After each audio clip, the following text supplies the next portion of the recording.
se jmenuje Davide Mattioli. Davide, buona noche. Buonasera. Buonasera. Já tu umím jenom španělsky, omlouvám se. Ty jsi říkala dobrou noc, dobře. Hezkou noc jsem říkala, ne dobrou noc. Tak budeme říkat buonasera, hezký večer, dobrý večer. Davide, hned na úvod. My jsme si teď spolu chvilku povídali a počítali jsme roky. My jsme se spolu naposledy viděli v rozhlasovém studiu asi před 17 lety. S Ilonou Čákovou ještě jste nám zpívali naživo. To uteklo vody po toce. Vzpomínky, úžasné vzpomínky. Já počítám opravdu, ano, přesně, máš pravdu, to je 17 let, ano. Ale já vím přesně, co jsem dělal s Ilona Čáková, co jsem dělal po Ilona Čáková. Já to mám na srdce všechno, můj život v České republice. Aha. No, teď máme léto. Jak pak se žije a užívá léta rodilému Italovi v Čechách? To máme léto a to začalo léto. Mm-hmm. Jo, to už bude končit. No, tady na Šumava vůbec nezačalo léto. Je 10 stupňů, prosím tě. Teď večer. Léto. Ano. No, tak léto jsem začal sekat trávu, protože už jsem stěhoval a bydlím blízko Prachatice. Se jmenuje Záblatí. Krásný a kraj. konečně mám můj sen, mám zahrádku velkou a sekám trávu a rozbím každý týden sekáčku.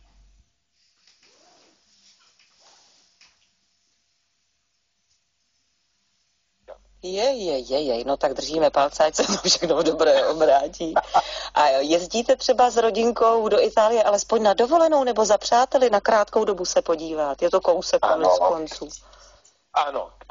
Jezdíme každý rok přesně červenec, kdy třeba nemám vystoupení a tam mám ještě rodina, mám přáteli, mám skoro půl život v Itálii, takže mám skoro všichni. Ale každý 4 měsíce jedu v Itálii, protože mám dcera, který má 22 let, takže každý 4 měsíce plus minus jezdím do Itálie. Takže cestuju pořád. Jako Kterou oblast ty sám jako rodilý Ital z té Itálie máš nejraději? Co by si nám turistům doporučil, když pojedeme do Itálie? Co bychom měli určitě navštívit? Jo. Samozřejmě můj města, ne protože bydlím, ale můj město se jmenuje Fano. Latinsky je Fanum Fortunae, to je města štěstí, protože přesně Giulio Cesare udělal Řím a udělal cesta na druhou stranu Jadranské moře a právě zastavil ne u mě doma, ale zastavil na můj města Fano a je opravdu krásné městečko, přímo moře, není turistický jako třeba Rimini, jako Riccione, kde je opravdu máma mia se nedá ani říkat, kolik lidí jsou, ale je krásný a pohodě. A potom se narodil Ital Davide Mattioli, takže musíte přijít Miláčkové. Musíme se přijet podívat. To je vlastně tak uprostřed Itálie, když vezmeme tu mapu jakoby botu, že? Ano. Když bychom to takhle řekli. Davide, ty se věnuješ samozřejmě zpívání, to všichni tví fanoušci i tady v Čechách ví, ale věnoval jsi se jednu dobu také výrobě pici a pizzerii. Jak se daří pravé italské pice tady v Čechách? Jak nám chutná? Takže, ano, a poprvé zdravím všichni moji miláčkové, který dneska poslouchají, protože už psali na Facebook, že jsou už připraveni, takže miláčkové moje, miluju vás a víte moc dobře a děkuji moc, jo, protože to mě opravdu je baterka na srdce. No, jsem začal jako pizzerista v Liberci a jsem se naučil pizza, jako dělají přímo v Napoli. A opravdu mě naučili, už samozřejmě nespomínám, jako se přesně se dělá.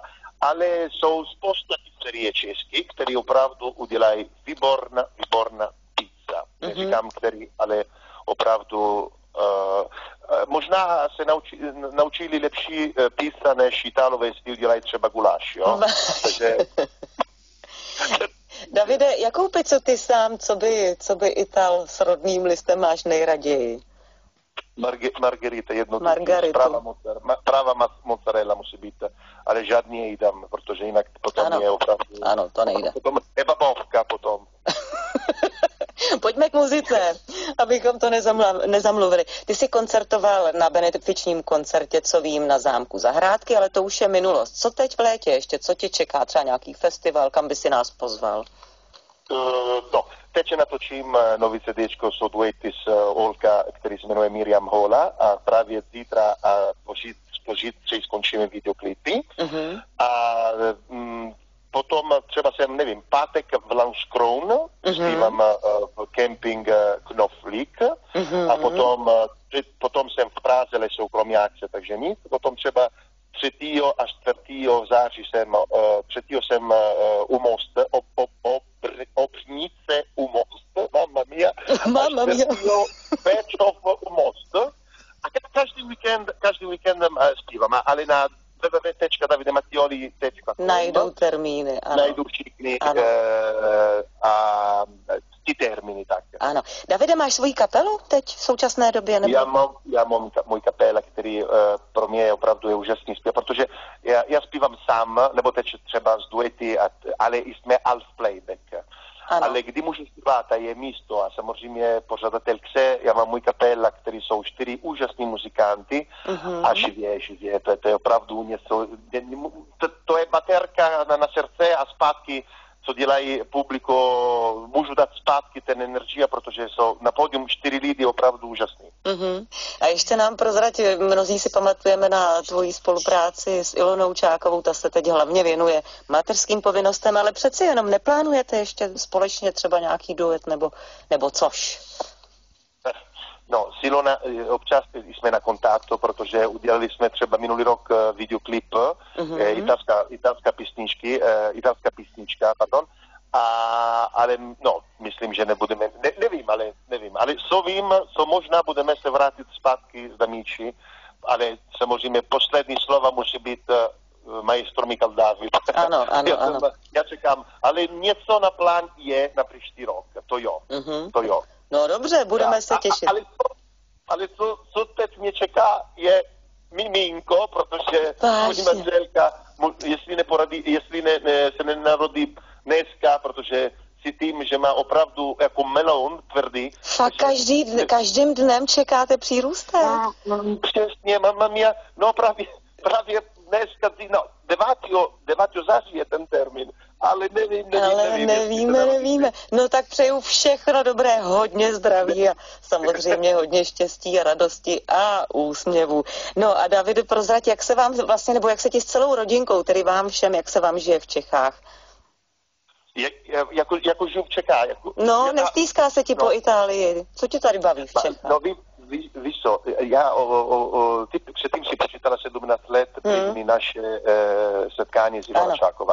No a já jsem přesně 18 let v České republice, takže opravdu už není, to je skoro polovina života, takže jsou věci, které třeba, samozřejmě nemám třeba jako věci, které třeba mi se líbí míň tady a víc v Itálii, a naopak jsou věci, které mi se líbí víc v Itálii a míň tady. Takže jako bilanča, jako váha. Takže, ale já třeba mám tady, není moc hezky teď, co budu říct, ale určitě mám lepší na srdce český kamarády než Itálové, protože já komunikuju lepší česky, tak jestli neumím, taky mám špatný jazyka, ale Česká republika je na můj srdce, a takže opravdu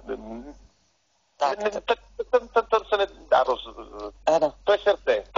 Tak to jsem moc ráda, že se ti tady u nás v Čechách líbí, přeju, aby tomu bylo i nadále, a jak jsem říkala, ať se daří, co se týče teď rodinného života, ať se miminko zkrátka vyklube na svět úplně v pořádku. Nevím, jestli co nejdříve chcete, nebo jestli chcete až to září, to už necháme osudu a Pánu Bohu.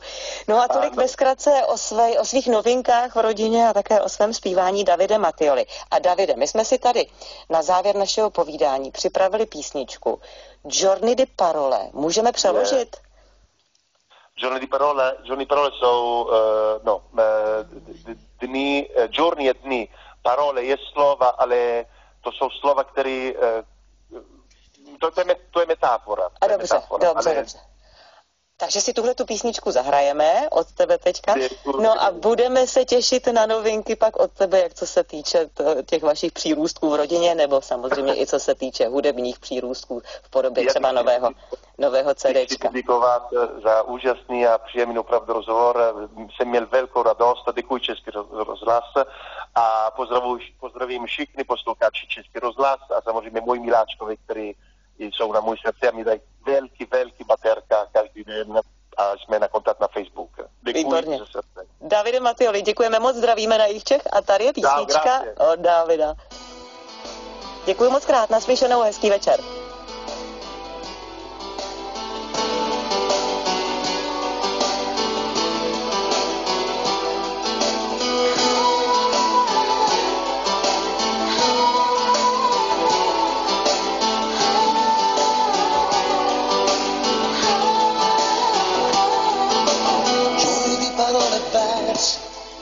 Su un muro sopra un marciapiede, paz dentro l'universo, prendendo sassi solo chi non crede, e ancora luci dietro una finestra, cercare un posto per filmare il cielo.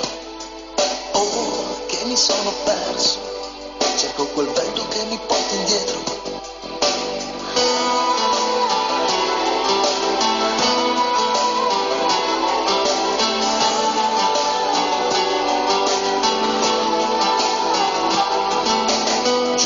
Farò da parte per ascoltare quel che dice il cuore, e se mi vedranno gli altri, apriti il cielo e dimmi dove sono io. Dimmi ancora quello che non so,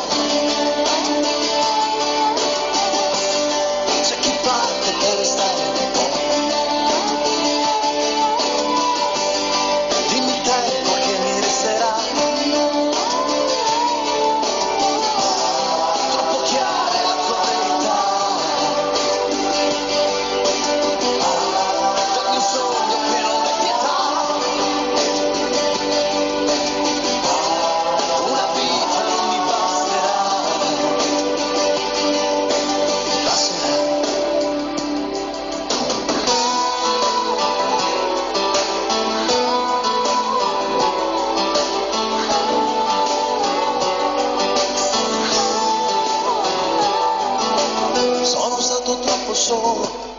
Per questo santo non lo sono ancora, e per non sentirmi vero ho dato un senso a tutti i miei pensieri. Quando cerchi un po' d'amore ti basteranno queste mie parole, stelle sopra la tua pelle, a braccia aperte per sentirti bene.